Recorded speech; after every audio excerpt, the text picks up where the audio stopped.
Welcome back. All right, now, when it was just Tyler Myers being signed, I was like, well, I'm not just going to do a video on Tyler Myers signing an extension, but other things have taken place. So let's go ahead and review. So to begin with, we'll talk about Tyler Myers. He signs a 3-year extension with the Canucks. The cap hits $3 million a year.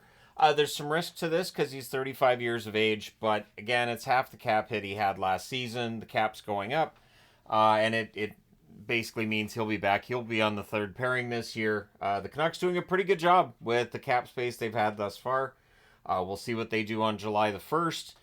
This likely does mean Zadorov's going to market, which won't be a surprise. Zadorov has a chance to really cash in. I can't blame him. You have one chance to cash in, and he's taking advantage of that. So all the best to him. I do still hope the Canucks can circle back and find a way to sign him, but I don't think that's going to happen. The NHL named their first and second team All-Stars. So this, again, is from the voting, from the writers. Panarin's first-line left winger. Your second team left winger is Philip Forsberg from Nashville. Down the middle, Nathan MacKinnon is your first team All-Star. Connor McDavid, second team for the centers. On the right wing, Kucherov is the first team All-Star. And Pastrnak from the Bruins, the second team All-Star. On the blue line, Quinn Hughes and Roman Josi are your first team defense. And Adam Fox and Cale Makar, second team in net. Connor Hellebuck's the first team All-Star, and Thatcher Demko, second team All-Star. So, and I've already seen Florida fans talking about how they didn't get awards, but that doesn't necessarily mean a lot. I'm going to do a video this summer, maybe a few videos on how teams that win the Cup very often may get shut out at the awards because the other teams have this one player that had a fantastic season. Your Cup winner normally just has a bunch of really good players. So there's that. There was also a trade that we're going to talk about a little bit here. Andre Mangiapane has been traded to the Washington Capitals. In exchange, a 2025 second-round pick goes back to Calgary. That's the Colorado Avalanche second-round pick as well. So it's not Washington's. Mangiapane this season had 14 goals and 26 assists for 40 points in 75 games. $5.8 million cap hit for one more year. Mangiapane's a workhorse. He's going to fit in Washington just fine. We'll see if he bounces back when it comes to the goal scoring and gets back into the 20-plus goal range. But either way, you're getting a really good hard worker with Mangiapane. Now, with Calgary, they're saving a bunch of money. And, of course, the speculation is the rebuilding. They could be. July the 1st is going to tell us a lot.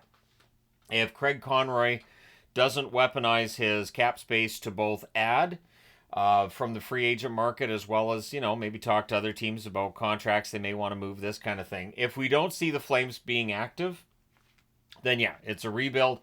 We'll see how things go for Calgary on July the 1st. But maybe Mangiapane at almost $6 million. Maybe they wanted to have that money spent somewhere else. So we'll see. But Mangiapane's a player I like a lot. I have for years. And now he's a member of the Capitals.